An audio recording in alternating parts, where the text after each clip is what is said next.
Welcome to Motion Cuan. Cari untung bareng teman. Kapan dong saya bisa mendapatkan uangnya? Jangan terus menunda-nunda lah. Pikir dong, mana mungkin saya bisa mendapat uang asuransi secepat itu? Mereka mengawasi saya seperti elang. Tinggal Nama hadir kembali dengan kisah misteri lainnya dan suasana yang lebih mencekam. Diangkat dari cerita mistis majalah Intisari, persembahan Media Podcast Network by KG Media, hanya di Spotify. Saat semuanya sudah terlambat. Halo Sobat Medio, di episode spesial kali ini kami ngobrol santai seputar finansial lagi. Saya Jumiati dari Kontan. Dan saya Josh dari Harian Kompas. Kali ini kita akan ngobrol santai soal apa nih Mbak Jum? Saham ya? Saham ya? Lagi hype juga nih saham. Lagi hype ya? Kira-kira gini kali Mbak Jum. Apa? Ya, ini kan udah tahun baru nih. Saham apa sih, sektor apa yang menarik tahun ini? Sama atau tidak dengan sektor yang kemarin? Kemarin tuh kan call itu naik banyak banget Mbak Jum ya? Iya. Nah, kira-kira tahun ini naik gak sih? Atau terjadi perputaran Mbak Jum? Tapi jangan lupa kita follow dan beli rating terbaikmu untuk podcast cuan di Spotify. Nyalakan notifikasinya juga ya, supaya kamu bisa terinfo setiap ada episode terbaru yang tayang di hari Rabu dan Jumat. Oke, pasar saham kita ini di tahun 2023 potensinya kayak gimana? Tadi gimana nih? Gimana Mbak Jum? Sama nggak nih? Sama dengan yang tahun lalu kira-kira? Salah satu faktornya ini Mbak Jum yang baru di akhir tahun kemarin itu kan Pak Presiden Jokowi bilang PPKM-nya sudah lepas ya, berakhir. Oke. Udah nggak ada lagi ini ya. Mungkin ini juga akan berpengaruh pada sektor finansial, khususnya saham-saham Mbak Jum. Perekonomian mestinya jalan lagi sih ya. Betul, kita ke mall makin sering Mbak Jum. Macet juga. Tapi mungkin kayak gini ya, kalau tahun kemarin itu tadi seperti Joyce bilang ya, batu bara luar biasa. Nih siapa nih teman-teman yang cuan dari batu bara ngacung?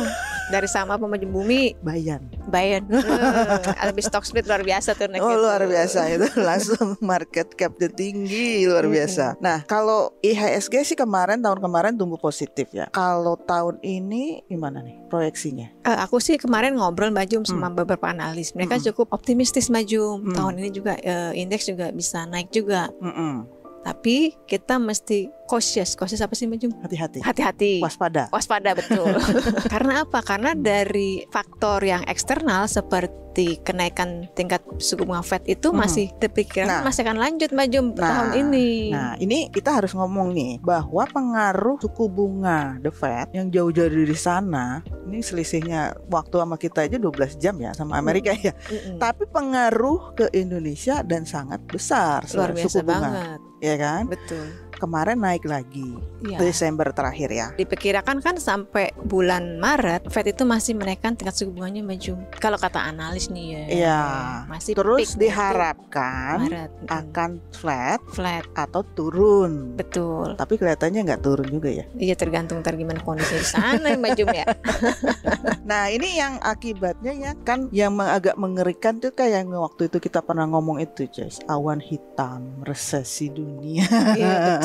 Ini dampaknya masih akan sangat berasa di tahun ini Mbak Jum ya. Dan itu udah terrefleksi loh. Misalnya kayak di Inggris itu udah berasa banget. Dan beberapa negara di Eropa kayak di Rusia itu udah minus kan. Lalu juga di Italia Mbak Jum itu juga udah minus. Dan di Asia Jerman Tengah juga. Ya di Sri Lanka. Jadi sudah banyak terjadi. Nah ini ada yang bilang gini guys, ada yang bilang bahwa Indonesia ini imun gak sih sebenarnya dari dampak global seperti itu? Kalau imun sih menurut aku enggak Mbak Jum. Tapi karena kita proteksinya udah lumayan tebal, apa ya, kalau bilang kita penyakit itu berasa tidak terlalu terasa sama kita gitu loh. Karena apa, kita masih sektor komoditas kita masih tinggi juga, walaupun mungkin pada tahun ini tidak setinggi tahun lalu. Itu masih juga, dan itu membuat cadangan devisa kita tetap tinggi Mbak Jum. Nah balik lagi nih Mbak Jum ke bursa saham. Apa aja kira-kira Mbak Jum? Kan PPKM udah itu lepas ya. Kira-kira kalau aku mikir sih gini, sektor yang namanya terpengaruh sama PPKM ketika diberlakukan kan, itu seperti sektor wisata, travel, properti ya kan, khususnya yang shopping mall itu Mbak Jum. Kita kan jadi waktu itu jarang ke mall ya. Jadi sekarang pas kita departemen store juga mati semua. Iya, retail gitu Mbak Jum.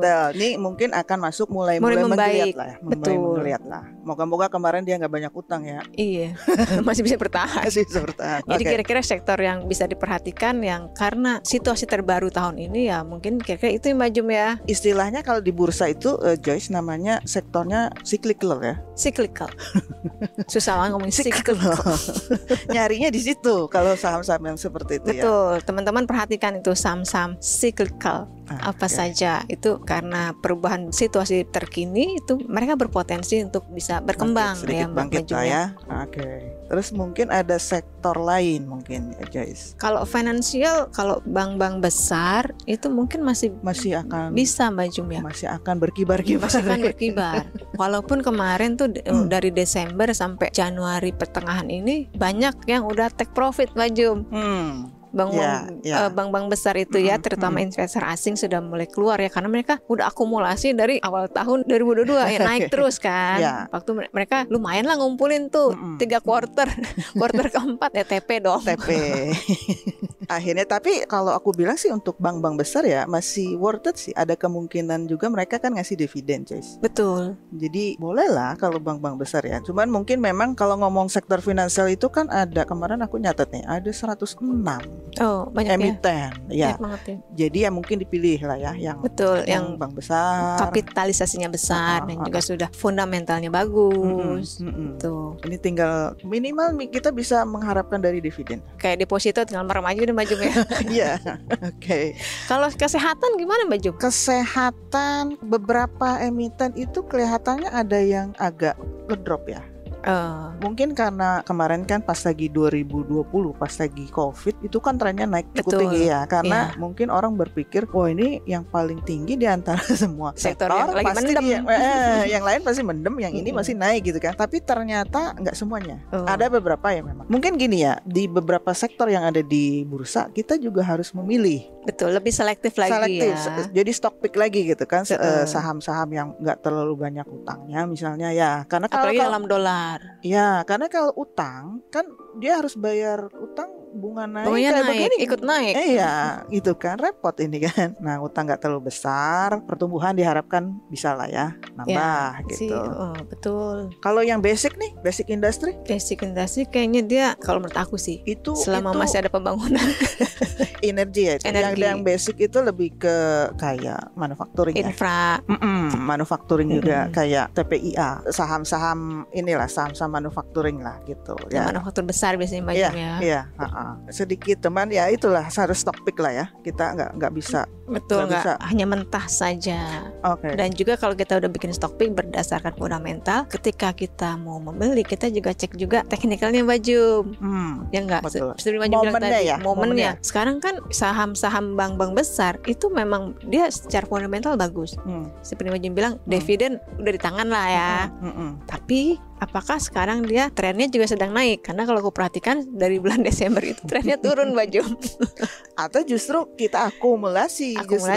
Cuman mungkin averaging down, atau kita lihat jangan masuk sekaligus jebret gitu. Mumpung lagi diskon, masukin semua, cicil lah masuknya. Betul, ya, gitu cicil sedikit-sedikit. Lihat juga jangan kita misalnya nih beli di 1.000, besok-besok dia 800. Terus dijual malah. Waduh, kok turun dijual. Malah dieksekusi.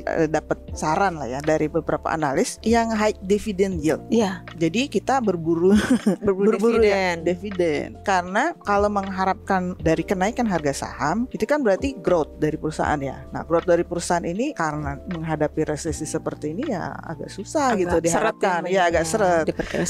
Kecuali mungkin sektor-sektor tertentu yang tiba-tiba nanti boom, yang mungkin komoditi, yang kemarin aku dapat info yang metal mungkin. Kemarin kan energi ya. Tahun 2022 ya. Mungkin metal akan cukup tinggi naik, cuman seberapa ya kita belum tahu gitu. Tapi potensi ada maju. Potensi ada. Nah kan teman-teman juga bisa cek di Bursa Efek Indonesia itu sudah punya list indeks sendiri Mbak Jum. yang dividen high. Mana aja tuh teman-teman bisa cek di situ ya. Tinggal dicari lah membernya dia. Tinggal dicari membernya siapa aja. Daripada 800 ngitungin kan 800 Mbak Jum sekarang ya. 800 ya. Berapa hari di bulan masuk tahun 2023 udah banyak. Udah banyak loh IPO baru nih. Nah, ngomongin IPO nih gimana nih? Kesempatan kita ngambil saham di IPO. Menarik gak? Mestinya menarik. Menurut gue menarik sih. Iya, tapi mesti cepat juga Mbak Jum. Kalau kita lihat dari tahun lalu, tidak semua saham IPO itu berkinerja bagus Mbak Jum. Ya, malahan banyak yang boncos kan. Ya kan. Jadi teman-teman kalau misalnya mau beli saham IPO, itu dipertimbangkan benar nggak fundamentalnya baik atau tidak. Karena dilihat kita, lagi kesulitan kita juga kan dia nggak ada historinya. Iya, agak sulit Mbak Jum. Nah, kita memang harus rajin nih. Prospektusnya males banget bacanya, kecil-kecil lagi. Kecil-kecil digedein lah guys pakai zoom. yang kita lihat apa aja gitu kalau di saham IPO ini? Maksudnya dari fundamental itu apa yang kita lihat itu? Itunya dia apa? Pertumbuhannya dia, bisnisnya dia, growth-nya, sales growth-nya ya? Konsisten gak sih? Oh iya benar. Ada yang suka lompat tiba-tiba. Ada yang suka lompat. Ternyata dia jual aset. Ternyata jual aset. Jual aset. Iya. Operating profitnya itu gimana? Karena itu yang benar-benar merupakan cerminan dari kerjanya dia gitu. Iya, kecuali mungkin kalau kinerjanya tiba-tiba naik karena dibuka misalnya, karena ini kan agak repot ya, karena kan diambilnya kan 2019, 2020, 2021, 2020 kan hancur gitu kan. Kita pembandingnya di mana nih? 2020 abnormal semua, abnormal itu gitu ya situasinya. Iya, itu yang mungkin agak sedikit kita sulit gitu. Lebih teliti lagi. Cuman kita bisa lihat lah kalau dia jual-jual aset ya ketahuan lah ini memang iya bukan dari operatingnya dia, bukan kinerjanya dia, kinerja realnya gitu. Kira-kira apa lagi yang bisa dilihat dari calon IPO ini? Mesti dibedakan Mbak Jum kalau aku ngeliat sih kan karena sekarang banyak perusahaan yang berskala kecil dan menengah boleh IPO. Yang dijual mereka masuk berapa ke banyak ya? Papan akselerasi kan. Nah teman-teman hitungin tuh papan akselerasi itu ARB sama ARA-nya lebih gede. Kecuali memang mau mainnya main gitu ya. Iya, kecuali memang mau transaksi cepet banget. Akselerasi itu di bawah berapa? 250 juta ya? Miliar asetnya. Oh, ya asetnya. Tapi dia fluktuasinya sangat tinggi. Jadi kalau misalnya pemula nih, aku sih sakit jantung. Iya, tidak menyarankan untuk masuk ke sini. Sakit kepala terus kapok Mbak Jum. Ya biasanya begitu, ya kan? Begitu masuk ternyata ARB. Iya. Berhari-hari. Berjilid-jilid. Waduh, udah gak mau pulang dah. Nah itu, ini masih banyak ya IPO ya? Masih banyak banget Mbak Jum. Dan menurutku ya, Joyce, IPO itu sebenarnya ya, ini teorinya kan, IPO itu sebenarnya kayak kita beli barang lagi promo, iya kan? Betul. Karena dia dijual anyaran gitu kan, Grass anyaran dikasih promo deh gitu. Persoalannya cuma satu, kalau misalnya perusahaan bagus nih, kita udah cek fundamental. Persoalannya cuma satu, kita dapatnya biasanya dikit. Betul. Tapi ya udahlah, nggak apa-apa lah ya. Dan dapet itu icip-icip. duitnya ngadepnya lama Mbak Jum. Dari masa penawaran sampai dibalikin lagi. Misalnya cuma dapat duit dikit. Oh, ngambilnya dari offering ya? Iya, dari offering sampai kita duitnya dibalikin. Misalnya kita pesennya dan harus 100 cash lot. Ya, bisa ngutang cash kan itu 100 lot. Tiba-tiba kita cuma dapat 10 lot. Nah, sisanya kan dibalikinnya entar-entaran Mbak Jum. Iya. Mesti disiapin dulu. Iya. Nah, itu yang mungkin jadi catatan ya. Iya, jadi salah satu pertimbangan duit kita liquid enggak. Iya, cuman dari catatanku ya kemarin ngerjain PR nih. Dari 2021 itu kan ada 106 perusahaan listing. Terus dia itu positif loh sebenarnya. Ini merem aja ya. Positif itu dari closing itu 69%, jadi hampir 70%. Jadi kita beli nih merem, nggak lihat fundamental, positif di hari pertama. Closing ya, hari pertama tuh 70%. Tapi kalau misalnya kan itu kan pas hari pertama dia listing tuh kan ada harga high-nya juga ya. Nah, kalau dari harga high itu dia bisa sampai hampir 90% loh. Cuman mesti mantang di jam pertama. Iya, mesti melototin terus. Dan kadang-kadang Mbak Jum ada kan beberapa OLT yang kalau lagi ramai banget tuh nge-hang. Oh, oke. Apa boleh buat kalau begitu? Nasib. Ya begitulah. Mungkin itulah ya, mungkin kita bisa sarankan kalau IPO dan sekarang semakin mudah sebenarnya IPO. Betul, karena ada eIPO ya. eIPO dari itu gampang bursa. banget. Udah ada platformnya, teman-teman bisa cek prospektusnya kayak apa, pendirinya siapa, pemegang saham utama itu siapa. Dulu tuh berantakan nyarinya, waduh prospektus susah, di mana? harus buku Mbak Jum, ingat nggak Mbak Jum? Harus datang ke public expose-nya, dapat bukunya sekarang, dan sistem pembeliannya saham IPO sekarang gampang banget. Betul, gampang banget. Sempat ngantri nggak Mbak Jum kalau waktu kita liputan ada kayak saham BUMN gitu ya, sampai ngantri gitu.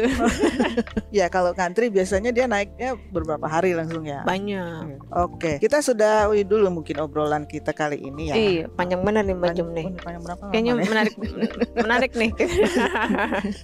Pokoknya kira-kira begitu buat sanggunya teman-teman pada awal tahun ini. Terima kasih ya Sobat Medio yang sudah mendengarkan, dan dari awal sampai akhir. Tungguin saja episode lainnya. Saya Jumiati dari Kontan, dan saya Joyce dari Harian Kompas beserta segenap tim Medio pamit undur diri dulu ya. Sampai jumpa di episode lainnya. Bye. Itu dia Motion Cuan, cari untung bareng teman di minggu ini. Tungguin obrolan-obrolan seru lain di Motion Cuan, cari untung bareng teman. Sampai ketemu di episode minggu depan.